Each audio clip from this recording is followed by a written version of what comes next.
Sor Juana Inés de la Cruz, fue la mayor figura de las letras hispanoamericanas del siglo XVII. Era tal su fama que le pusieron el sobrenombre de Fénix de México o la 10ª Musa. Nació en San Miguel de Nepantla, Ciudad de México. Dice en un poema que abrió los ojos: donde los rayos solares me mirasen de hito en hito, no bizcos como en otras partes. Según varios investigadores, es muy probable que naciera en 1651, pero no se puede asegurar, ya que en unos documentos hallados fijan el 1648 como el año de su nacimiento. Sor Juana fue la menor de las 3 hijas de la relación de Pedro Manuel de Asbaje con Isabel Ramírez de Santillana. El padre se piensa que fue un español de la provincia vasca de Guipúzcoa y a los pocos años de su nacimiento las abandonó, uniéndose su progenitora a otro compañero con quien tuvo más descendencia. La madre, aunque analfabeta, fue una luchadora, no solo por llevar las riendas de la hacienda, sino por la preocupación para que las hijas aprendiesen a leer y escribir. Esta educación, unida a la influencia intelectual del abuelo materno y el descubrimiento de la gran biblioteca que éste poseía, hizo que desde los inicios de su infancia se despertara en ella el gusto por la lectura y el conocimiento. Era tal su afán por aprender que, siendo muy niña, se escapaba de casa para ir con sus hermanas mayores a la escuela, por lo que con tan solo 3 años ya sabía leer y escribir. También se dice que al estudiar una lección cortaba un pedazo de su propio cabello si no lo había aprendido correctamente, pues no le parecía bien que la cabeza estuviese cubierta de hermosuras si carecía de ideas. Gracias a los libros que atesoraba el abuelo, leyó a los clásicos griegos y romanos, así como a la teología del momento.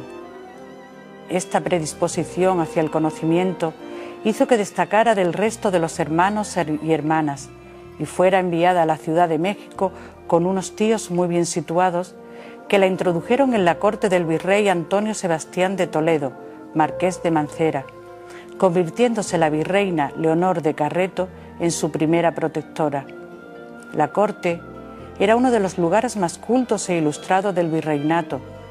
Solían celebrarse fastuosas tertulias a las que acudían teólogos, filósofos, matemáticos, historiadores y todo tipo de humanistas, en su mayoría profesores de la Real y Pontificia Universidad de México. Fue en esta etapa donde la jovencísima Sor Juana desarrolló su intelecto y capacidades literarias, escribiendo los sonetos y piezas llamadas de amor y discreción.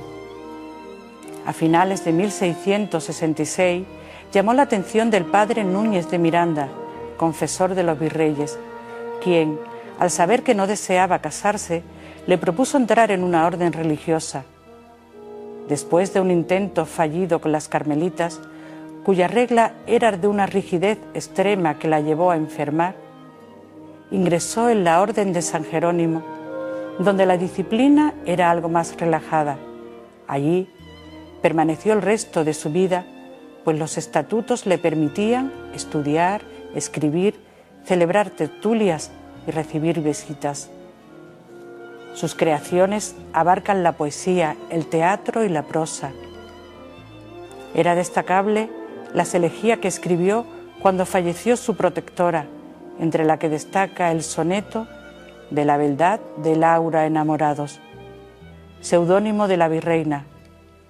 Esta composición demuestra su conocimiento y el dominio de las pautas y tópicos petrarquistas imperantes. De la beldad de Laura enamorados, los cielos la robaron a su altura, porque no era decente a su luz pura ilustrar estos valles desdichados, o porque los mortales, engañados de su cuerpo y la hermosa arquitectura, admirados de ver tanta hermosura, no se juzgasen bienaventurados. Nació donde el oriente rojo velo corre al nacer al astro rubicundo, y murió donde con ardiente anhelo da sepultura a su luz el mar profundo, que fue preciso a su divino vuelo que diese como el sol la vuelta al mundo. En 1680 llegó a México el nuevo virrey que le ofreció protección, especialmente su esposa María Luisa Manrique de Lara, condesa de Paredes, quien se convirtió en una gran amiga y llevó los textos de Sor Juana a España para que se imprimieran, publicándose así la obra Inundación Castálida. El gobierno del Marqués de la Laguna coincide con la época dorada de la producción de Sor Juana. En estos años escribió versos sacros y profanos, villancicos para festividades religiosas, autos sacramentales y 2 comedias. También sirvió como administradora del convento y realizó experimentos científicos. Sor Juana Inés de la Cruz ocupó, junto a Juan Ruiz de Alarcón y a Carlos de Sigüenza y Góngora, un destacado lugar en la literatura novohispana. Su producción lírica se sitúa en la etapa tardía del barroco español, donde converge el culteranismo de Góngora y la obra conceptista de Quevedo. Una de sus más reconocida composición es el fragmento de esta famosa redondilla. Hombres necios que acusáis a la mujer sin razón, sin ver que sois la ocasión de lo mismo que culpáis. Si con ansia sin igual solicitáis su desdén, ¿por qué queréis que obren bien si las incitáis al mal? La mayoría de los temas que trata son el análisis del amor verdadero, la integridad, la virtud y el tratamiento de la mujer como personaje fuerte que es capaz de manejar las voluntades que la rodean y los hilos del propio destino. Según ella, casi todo lo que había escrito lo hacía por encargo y la única cosa que redactó por gusto propio fue Primero Sueño. Como señala Octavio Paz, este es un poema único en la poesía del siglo de oro, puesto que hermana poesía y pensamiento en sus expresiones más complejas, sutiles y filosóficas, algo no frecuente en su tiempo. Se alimenta de la mejor tradición mística y contemplativa para decir al lector que el hombre, pese a sus muchas limitaciones, tiene en sí la chispa del intelecto que participa de la divinidad. Piramidal, funesta, de la tierra nacida sombra, al cielo encaminaba de vanos obeliscos punta altiva, escalar pretendiendo las estrellas.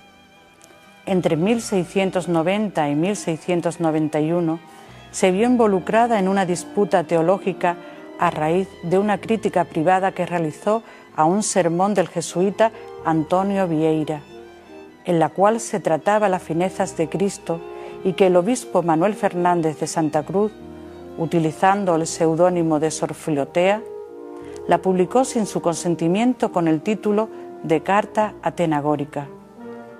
Esta publicación comienza con un prólogo realizado por el obispo, pero firmado con su seudónimo, recomendando a Sor Juana que dejara de dedicarse a las humanas letras y se volcara en cambio a las divinas.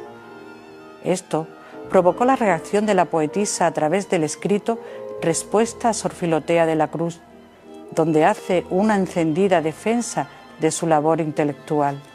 El escribir nunca ha sido dictamen propio, sino fuerza ajena, que les pudiera decir con verdad, vos me coigistis.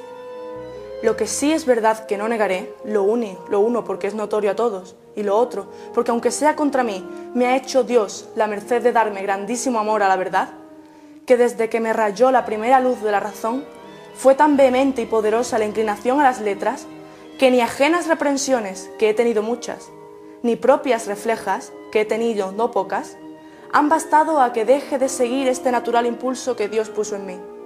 Su Majestad sabe por qué y para qué, y sabe que le he pedido que apague la luz de mi entendimiento, dejando solo lo que baste para guardar su ley, pues lo demás sobra, según algunos, en una mujer, y aún hay quien diga que daña.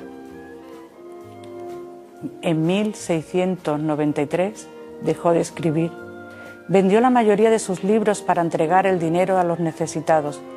Se despojó de gran parte de sus objetos personales y comenzó a dedicarse más a labores religiosas.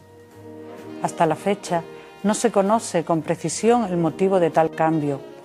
Hay quienes han visto en Sor Juana una mayor dedicación a las cuestiones sobrenaturales y una entrega mística a Jesús. Otros, en cambio, adivinan una conspiración en su contra, tras la cual fue condenada a dejar de escribir. Su propia penitencia queda expresada en la frase que escribió al firmar en el libro del convento. Yo, la peor del mundo. A principios de 1695 se desató una epidemia que causó estragos en toda la capital, pero especialmente en el convento de San Jerónimo, y el 17 de abril, cuando tenía 43 años, falleció.